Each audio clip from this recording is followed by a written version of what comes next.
The Nikon report that you're about to enjoy was filmed on Monday before we had any official information about the Z9, but this morning we've had the announcement from Nikon, so we can confirm that there is a Z9 due out in 2021 with a stacked CMOS sensor, a new image processor, and also 8K video capability. So as soon as we know more official news, we'll let you know, but bear that in mind while you enjoy today's podcast. We should have a jingle for CIPA. If you like the monthly numbers, CIPA is your friend. How about that?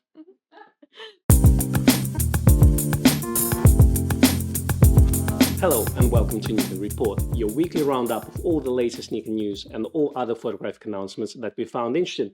Here is Becky. Becky, here you are, and that's me, Konstantin. I get to go first this time. Yeah, absolutely. It's International Women's Day, isn't it? So, yeah, that's going to be redacted. Shall we start? Yes. Yes, okay. Let's get to the story of the week. Since CP+ show has ended, and since our last podcast, the internet went wild with discussing the future of Nikon.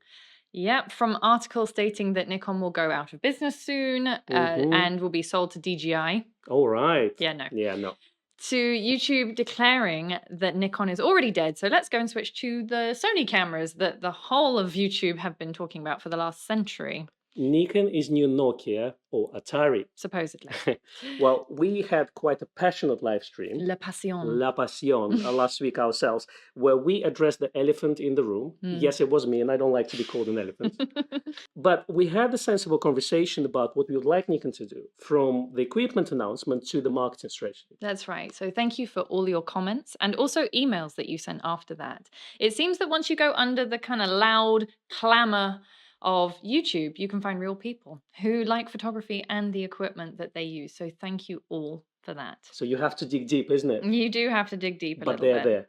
Yeah. All right. So it seems like Nikon has listened, and they have been on the roll with news and announcement this week. Well, there's no new camera announcement per se, but the big news that came out this week is DPReview published a quite substantial interview with Keiji Oishi, who is a department manager of Nikon's imaging business, which is titled Interview, Nikon, a flagship Nikon Z series mirrorless camera can be expected within a year. So let's just go through kind of key takeaways through the, from that interview. So I would strongly recommend you go read it. It's quite a large interview, but it covers pretty much all aspects. But we're going to do a short version here. We'll do the highlights. Yeah. The first thing they say is how far away is a mirrorless equivalent to the D6. Okay, so they expect the flagship Nikon Z series mirrorless camera to be released within a year, and it's being developed with a goal of surpassing the Nikon D6. So let's talk about D6 first. So D6 is their current flagship model aimed for sports and wildlife photographers, right? So it currently has the fastest AF system, GPS unit. It has a built-in GPS unit. It shoots 14 frames per second. Yeah. And it also shoots 4K. Yeah, and it's pretty much the best Nikon camera in low light. It is, yeah. Okay, so the new Z camera will surpass that. So they say that the upcoming model will debut with a new developed high-resolution stacked CMOS sensor. A1 sensor? Good question. Yeah. Also, they're considering powerful video features such as 8K. And the next question they had about 8K, but let's just talk about Nikon version of A1.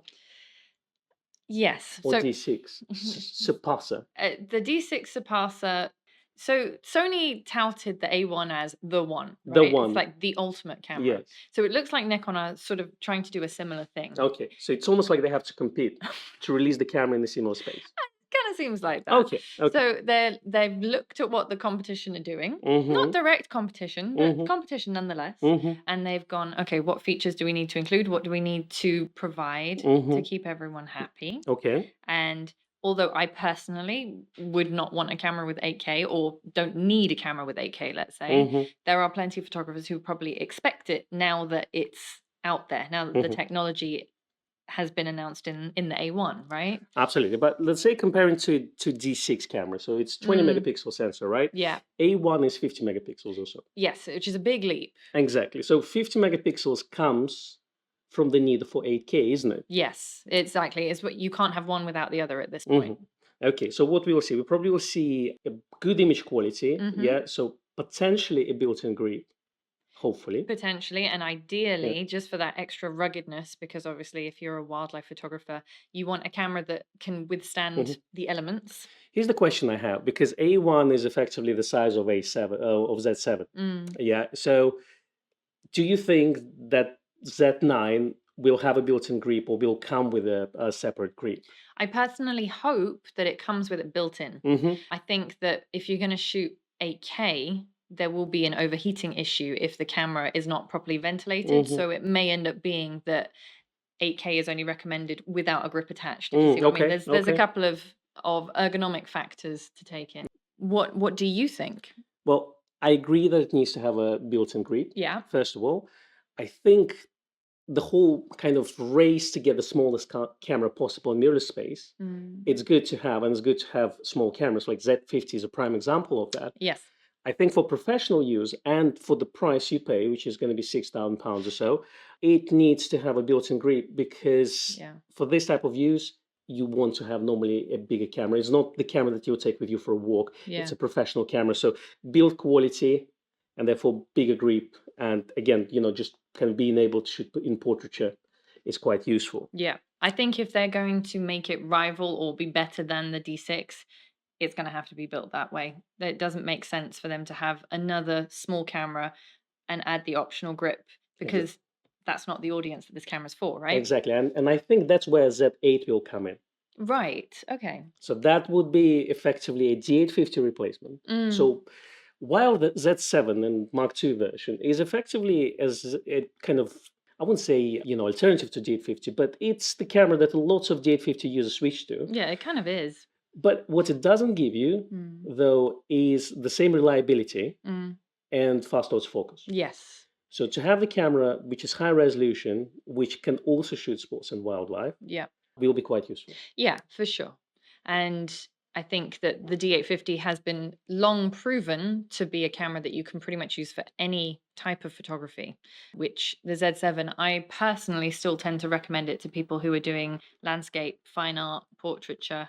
Not so much those who are doing sports and wildlife, although I have seen photographers who've used it for sports and wildlife and haven't had a problem. It's just, from my personal recommendations, when people ask, will the Z7 replace my D850? I usually say no. So it would be great if the Z8 could do that. I would still personally would use D850 for any commercial work. Doesn't matter, even portraiture and let's say interior and things like this. Yeah. So to have that camera that actually would replace D850 directly, that would be the camera that kind of would, I would decide that, yes, I'm going in. Yeah, exactly. Into the system. Now, another thing that they asked was, where does 8K video fit into your strategy? All right. They say that they consider 8K to be an important feature. 8K, this feature encompasses several user needs, whether it be to shoot video that is a high definition as it gets, to cut out footage into 4K. So that's going to be quite useful, because for a lot of, let's say, YouTubers who can't, let's say, afford to have two cameras set up, they can shoot with 8K and then they could easily crop in 4K. So you have two different takes effectively, and then put it in high definition, ultra high definition on YouTube. But you can also crop in 1080p as well if you need to. Exactly. What they also say that 8K offers flexibility in time where the line between still photography and video is becoming thinner and thinner. Yeah. It's good they acknowledge that, because we've discussed that about 2-3 weeks ago. Yes. I wouldn't say that we were, we've said it first. Such influences. But if you think about it, yes, 8K gives us high resolution sensors for stills, first of all.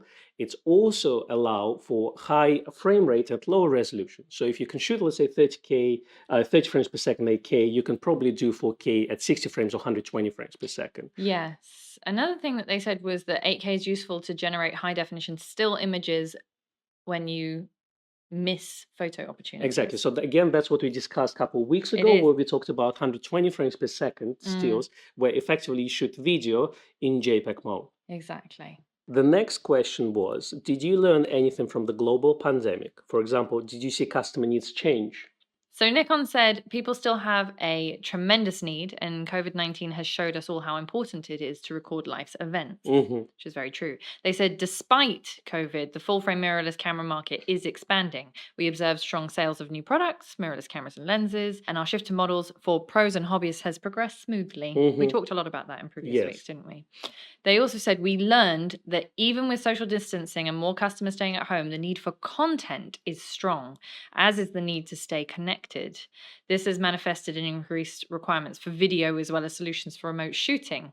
Additionally, as the need for web conferencing and live streaming increased, we were able to provide consumers with free webcam utility software to stream in high quality. Okay, well, I have a couple of things about this. First of all, they misspelled content with K. Content.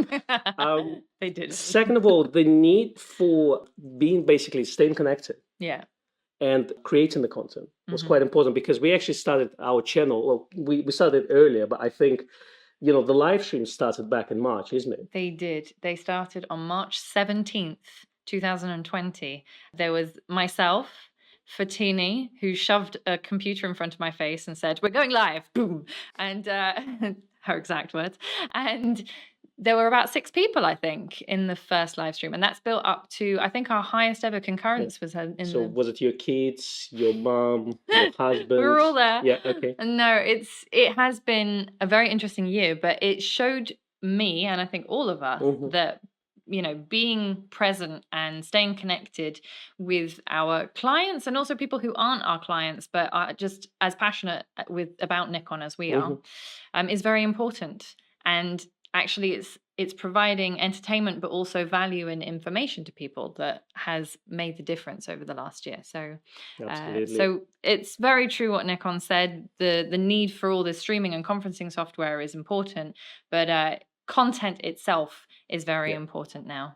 Absolutely. Thank you all for watching us. Yes, we appreciate it. Don't forget to like and subscribe. If you are listening on one of the podcast platforms, you can also give us a follow. All right. So the next question was, and that one is important to me. Are you planning to create a version of the FTZ adapter which will support autofocus with AFD lenses? They said, to be completely honest, this is not our highest priority. Oh, come on, Nikon. You're better than this. In order to provide such support, we would need to design an FTZ with a built-in motor, which, for the sole purpose of AFD compatibility, would require a considerable increase in the size and mass of the adapter. We are devoting our development resources on expanding the Z-mount system and maximizing its benefits. That is not to say that system compatibility is not important. Of course, I know that there is a demand from the market, but I hope you can appreciate our reasoning. Anyway, we've talked many times about the need for an FTZ Mark II with... but we will talk a bit more about this. We will, because we can never talk about it too much. I honestly think, Nikon, you are better than this. Why not to just add AFD compatibility, but actually add focusing to manual focus lenses as well? Exactly. Why we say this? Because this adapter actually exists and it's created by a third-party company. There's actually 2 third-party companies now that we know of that make adapters that fit manual focus lenses, usually Leica M mount, and then you can get an adapter from Leica M to Nikon F, but they will autofocus all of your manual AI, AIS, pre-AI, and also your AFD lenses on a Z system camera. So if someone else can do it, then surely Nikon can do it. Exactly. And while we understand the challenges of this, because autofocus is a bit iffy with this adapter, Nikon can definitely do a better version. But then also say, well, look, with autofocus lenses, it will focus reasonably fast. With manual focus, it may be sluggish. I'm sure that people will understand and buy this product because, to be honest, no other companies do that. No, exactly. On which types of lenses are you hearing most demand for question, they said that the biggest demand for the release was for f2.8 Trinity lenses. So it's 14-24, 24-70, 70-100 lenses. So bringing these lenses to the market was the most priority. Now, once it's complete, our next mission is to release lenses that are essential to the Z camera system, such as micro and telephoto lenses. We recognize that there is a customer demand for smaller or more affordable lenses as well, and we talked about it on live stream, which is need we also aim to address. Amen to that. Exactly. So the pancakes, the micro lenses, the telephoto lenses. We are very excited to see what Nikon produce over the next 12 months and beyond that add to this system, because we've covered the f2.8s. We've got the wider end. Now we need the more niche lenses. Absolutely. And I agree that it was quite important to release the Holy Trinity For sure. into the world, because that allows professional photographers to do what they do. Yes. So they can switch to the system and start to use those cameras. But now we have time to release all those other lenses that people crave for. Exactly. Next question was, how important is the development for video for your future strategy? Okay, so what they said is blah, blah, blah, video, blah, blah, blah. Just kidding. But basically, they say that we keep photographers in mind, and videographers as well. And videographers. The main takeaway from that answer, from that non-answer, I would say, he said that they are developing the cameras now with videographers in mind, as well as photographers. They also mentioned Black Magic Raw compatibility, which, again, Nikon and Sigma are the only company, a part of Blackmagic, that support this format. The problem we have with other brands, like Sony and Panasonic, the reason why they don't use Blackmagic, because they use their own codecs. Yes. So for Nikon to just get out and use that, it's pretty good in my opinion. It's a little bit innovative, isn't it? It's thinking outside the box. Absolutely. But also what they mentioned in terms of their development for the lenses, they say for smooth autofocus during video, we aim for optical designs that minimize focus breathing. Excellent. So again, they keep videographers in mind. Yeah, they do for sure. Next up, we have, how do you plan to build up the DXZ format line, which we have also talked about a lot. It's almost like, you know, we're talking about relevant things. Absolutely. It's almost like they watched our stream. Almost. So they said, while it is true that the DX format market segment has been affected by the popularity of smartphones, sales prove that there is steady demand for mid-class cameras. We plan to strengthen the lineup for both cameras and lenses. The interesting thing, they also said that the forthcoming FX lenses, like 40mm and 28mm, those are the pancakes, are also designed to be affordable, but also designed with DX users in mind. Yes. That's an interesting one. Because, that is interesting. So what 40mm is in DX crop? 60. Okay. And 28? Is 40. 42? 20? No, 36. 36, yeah. Simple It's like math. a 35mm. So I should have known. I then predict that 28 probably will be fairly inexpensive. So something, it's 35 1.8G DX lens currently is about 160, 170 pounds. Yeah. So that one I would say will be probably under 250. Yes, which would be great, because a small pancake prime, even if it's a, I'd imagine it would be like an f2.8 or thereabouts. Having something small and light like that on the Z50 means that becomes a very portable street photography setup. Absolutely. Nikon also is asking for feedback from DX users. So if you do like DX format and you want some Z DX lenses, do leave a comment below and we hopefully can pass it to Nikon somehow. We would love to feed that back to them, because they are awaiting feedback on the DX lineup. We also had explanation of why Nikon consolidated their cameras in Thailand and moved them from Japan.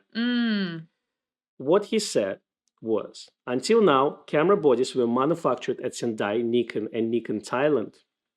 The decision to consolidate the manufacturing of camera bodies to Nikon Thailand was one of the steps taken as a part of restructuring of our imaging business to increase efficiency. Fair enough. There are no plans to close Sendai Nikon.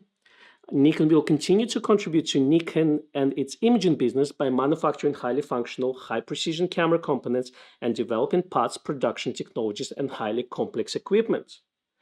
Further, regarding interchangeable lenses, production will continue at Tochigi Nikon factory in Japan.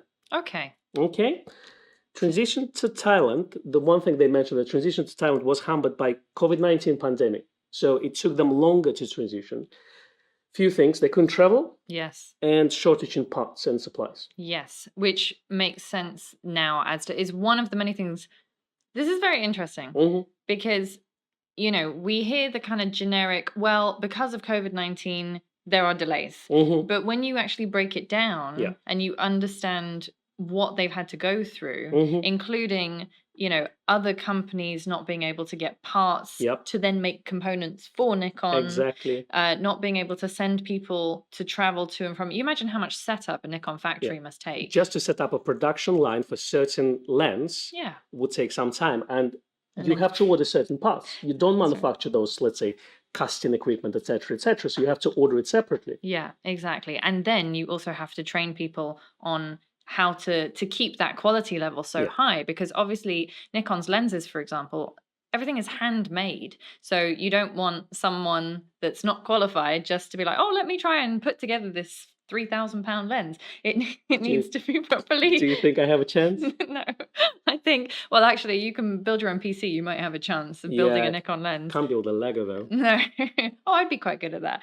Anyway, so when you actually take apart all that information, it gives the consumer more understanding as to why there have been delays. And yes, we can all get very frustrated by waiting, and I can get frustrated by having to deal with hundreds of emails every day from people waiting for stock. But actually, it makes total sense. Yeah. And they've done admirably, all things considered, to keep persisting as they have. Yeah, again, I can't stress out enough. No, just not stress out, just stress enough. I am stressed. Now, all I want to say is, guys, we all live in the world we live in. Just giving each other a little bit of space to finish things, a little bit of time, it's quite useful, isn't it? It is. Yeah. We can all be a little bit kinder. Yeah. All right, Bex, what's next for Nikon? Okay, this is a very interesting segment here. So they said, within the year, we plan on releasing a professional camera model that brings together our latest groundbreaking technologies. Further, our Nikon Z lens lineup is scheduled to expand to approximately 30 lenses. The Z mount system is becoming stronger and better, able to meet varied user needs. Additionally, we are continuing to plan lenses and systems that will be unique to the Z mount system. Interesting. Okay. So they're not going to take over the world. No, not yet, but once they manufacture the 30 lenses. But they are working towards world domination. Yeah. Actually, last week we had a figure of 27 lenses. Yeah. Now it's gone up to 30. Yes. So in the last just few days, that figure has increased. Let's turn the volume to 11. Is that a Spinal Tap reference? Yes. Okay. With no compromise in investing in basic technologies that support the technological advancements in imaging, we aim to continually offer our users an enjoyable and impressive imaging experience. Additionally, with the spread of 5G and innovations in AI technology, we believe that camera technology will be required in all sorts of industries. Business opportunities are expanding, and we plan to seize business opportunities and take challenges in new fields, not just within imaging. In new fields. Opportunities. To infinity and beyond. I said opportunities so many times in that. But actually, interesting thing, they mentioned AI technology and computational photography. Yes. So the next question they actually had for them is, are you planning to include that? And they said, no comments. It's a secret. It's a secret. Well, they say we cannot comment on the future development plans. Yeah. So I think maybe something is in the pipeline. Why, if they say we can't comment, that automatically means yes. But well, the question is, there is a chance. We talked a lot about importance of camera manufacturers not being just a hardware companies, but being a software companies as well. Yeah, something that we are quite passionate about. Absolutely. And whoever gets in that space will dominate the market. For sure. Wink, wink, Nikon, come on. And that was the end of that interview. Very interesting. There are a lot more questions that we didn't include in our brief summary. That's a good word for that. So do check it out. They don't do such interviews very often. No. Because a lot of it, most of the time, is kind of this generic marketing speech where you get non-answers all the time. This one felt quite honest. It did, and open, and trying to give people a little more insight into what's really going on behind the scenes at Nikon. So that was very helpful. Would be nice to have it around CP Plus though. Next up, 2 new Nikon cameras were registered in Russia. If only we had someone Russian to help us understand what these 2 new models are. Okay, Con, I need you to use your skills here. All right. Well, what I could find out on English websites, Nikon has registered 2 new cameras in Russia under the code names. I like code names. Code names, Russian. It's code very names. Russian, isn't it? Yeah. So the 2 code names, N2014 and N2016. All right. So Nikon rumors expect that the next Nikon announcement will be APS-C camera. So Z30. All right. So, and then high-end Z camera that is rumored at 2021, so at the end of the year. So that's probably the D6 successor. Also, Japanese news website Nikkei reports that from the previous registered Nikon cameras that had code N1929, that was Z6 Mark II, and N1932 is Z7 Mark II. Not many of you know of that famous bottle of vodka made of Nikon aspherical ED glass. Really? Well, actually, you wouldn't know because you don't know a football club. No, I don't. All right, But there was more Nikon news this week. So on 2nd of March, Nikon issued a notice regarding recording of gain on sale of investment securities. What does it mean? I have no idea. I'll tell you why. So basically, Nikon sold some stocks for profit. I guess that GameStop play paid off. All right, so they recorded a 20.3 billion yen profit on that sale. And according to the Japanese website Nikkei, Nikon sold a stake in Berkeley Research, the company that has strengths in semiconductor and optical technologies that handles equipment that automates cell culture and sorting. So that's Google translated. So it's probably something else. The reason for sale is to improve asset efficiency and strengthen the financial position of the company. Okay. Now, many people will say, well, it's end of financial year, so they're probably going to cook books with that sale, so they're just going to boost their numbers. No. Actually, not. In the press release that they put out, they say the gain will have no impact on consolidated operating results, including profit for this year. More information on Nikon Corp website. So if you're interested, you can check that out. Stonks. But there's more. Nikon announces reorganization of corporate structure.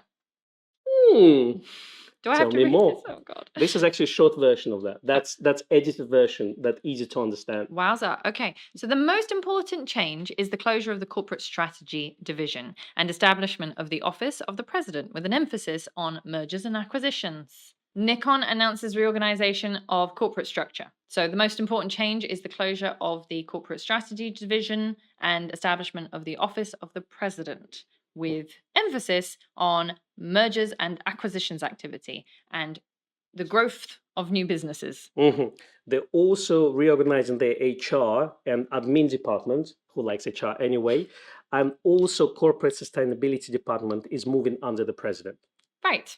That's all you need to know about that. If you're interested, you can click the link to read the rest of that fascinating, riveting article. In honor of International Women's Day, I'm delighted to let you know that Nikon UK are once again supporting the Marilyn Stafford FotoReportage Award for 2021. Very nice.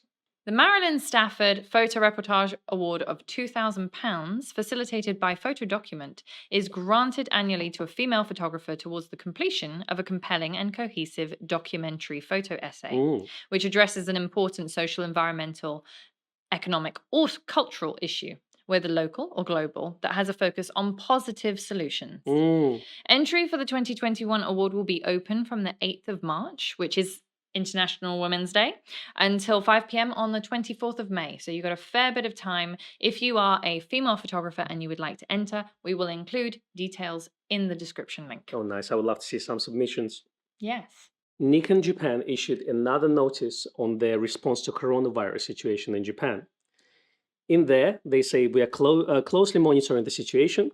They will continue to implement measures such as reducing the number of employees to 30% or less, excluding the workplaces to require attendance at manufacturing sites, and eliminating the maximum number of days for working from home until the state of emergency is completely lifted. Okay.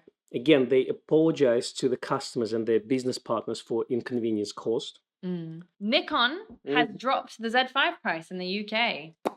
It is now £1,074. That's the Grazer Westminster price. I can't comment on anyone else's price, but it's at £1,074 for the body only. They've also introduced a 24-70 f4 kit with this camera in order to expand the number of options that you can... now we have 3 kits, right? We have 3, 4... Well, okay. If we break it down, we've now got the Z5 24-50, the Z5 24-50 FTZ, the Z5 24-200, the Z5 FTZ, and the 24-70 f4. Wow. And the Z5 body only. That's pretty good. And I think they're getting closer and closer to that magical figure of under £1,000 for full frame camera. Yeah, exactly. The 24 to 70 f4 kit, for anyone interested, will be available for sale from the 1st of April, but all the other kit options are available at those discounted prices right now. They also increased some prices. From 1st of May, D3500 and D5600 cameras price will be increased in UK. It seems to me that this is to do with the current shortage in chips and semiconductors that are being used in cameras. So my guess is that the cheapest products with lowest margins will suffer the most. Yes, we have a firmware alert. Wing wing. Shocking. Nikon released a firmware update for the D780 camera, version 1.02. They fixed the following issues. So flash photos taken using TTL flash control and a non-CPU lens would not be correctly exposed. It's kind of a big deal. Pressing the playback zoom in button to display a preview would cancel changes to the set picture control menu hue option when you were using the raw processing in retouch menu. My brain has officially melted. We also saw a Z50 firmware update, version 2.03. They fixed a bunch of issues, but let's just so pressing playback in same thing. Same thing. It had the same issue as the D780 with that bizarre picture control issue. Certain aperture values would not be selected when control rings for the following lenses were rotated to stop aperture down in movie mode. So basically most of the Z lenses. So that's pretty good, actually. Yeah, so they fixed quite a big bug there. All right. And we had an update for Coolpix W300, an underwater compact camera. Here's one we made earlier. The camera was released in 2017, so it's nice to have the firmware update for this. The main thing, what they did is basically they improved compatibility with SnapReach iOS 14 or iPad OS 14 devices. Now, keep in mind that firmware consists of two parts. One is actually firmware for the camera, and another one is for GPS units. So do read instructions how to install that on Nikon website. Speaking of SnapReach, Nikon updated their list of SnapReach 360, 170, and wireless mobile utility compatible cameras. There, they mentioned W300, they put Z6 Mark II and Z7 Mark II cameras. Do check them out. We had a video how to set up your camera with SnapReach. So if you're not 100% sure how, and if your camera is compatible, that's the link you want to check. Excellent. They've also announced a new piece of software called NX Studio. Now, this is an all-in-one video and stills editing software. So originally, Nikon had two different bits of software. They had View NXi, which was a very basic viewing quick edit software, and Capture NXD, which was supposed to be a slightly more comprehensive suite, very similar to Lightroom in what it could do, but not as good. But effectively a raw developer for Nikon cameras. Exactly. Yeah. Now, we've talked in previous weeks about the benefits of using Capture NXD over a third-party software particularly for converting your raw files. But it's quite good that they've now smushed those two together. They've also added video editing. It is very basic. We have downloaded it. We have played with it a little bit, and the interface is much the same as Capture NXD. It's quite, for want of a better word, it's quite clunky. However, if you aren't necessarily an experienced photo editor or you just want a free piece of software, that is there available to you. You don't have to pay a subscription. You don't have to buy it outright. It's 100% free straight from the Nikon website. Fantastic. And I think that's just, having this free bit of software to edit your images builds loyalty to the brand that you're using, isn't it? Exactly. I will say that at some point we'll probably have to go through it a little bit more in depth. It only came out a couple of days ago and we haven't had much of a chance to play. But having used Capture NXD in the past, it's very similar. The editing software for videos is also pretty basic. You can trim clips, you can put clips together, and you can edit movies much the same as you would on some free smartphone or iPhone. Well, software. Actually, we haven't used it, but DPReview apparently had, and they published a kind of review on the bit of software. So let's just read through the key takeaways. So what they say is NX Studio comes with a modern, approachable UI, questionable. Keywording and GPS tagging are now supported. That's a bonus. Yes. Allows for movie playback and light editing. Now, they have this Nikon movie editor. So it's not just NXi and NXD merged together. It's also this movie maker in That's there. right. Yeah. So it's good to have that.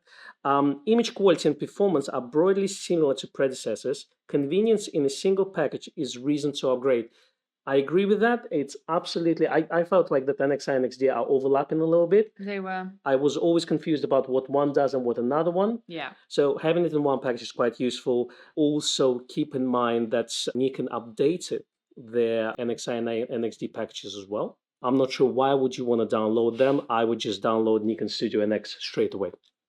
There you go. Start using that. Con has spoken. All right, we have CIPA numbers for January 2021. And it's not all doom and gloom. Yay! It's all going green this time. Is it? I'm just looking at these graphs. Oh. It's going green this time. Mm-hmm.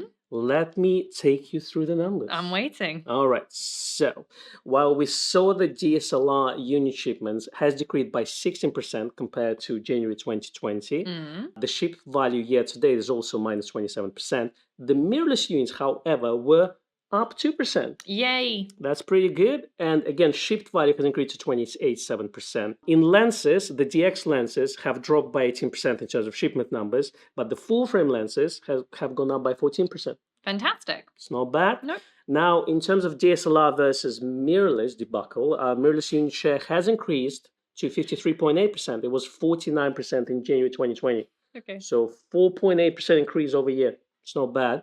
And then shipped value has increased to 72.2%, was 59.7 last year. Wow. Wow. No words. Wow. That's a great commentary, Becky. Thank you. Now, in terms of attachment of lenses per body, we now have 1.81 lenses attached to one purchase of the body compared to 1.78. Again, we talked about it. When you buy a camera, how many lenses do you buy at the same time? 1.81 apparently. 1.81. There you They go. cut off 0.19 bit just off the top. Just for you. Exactly.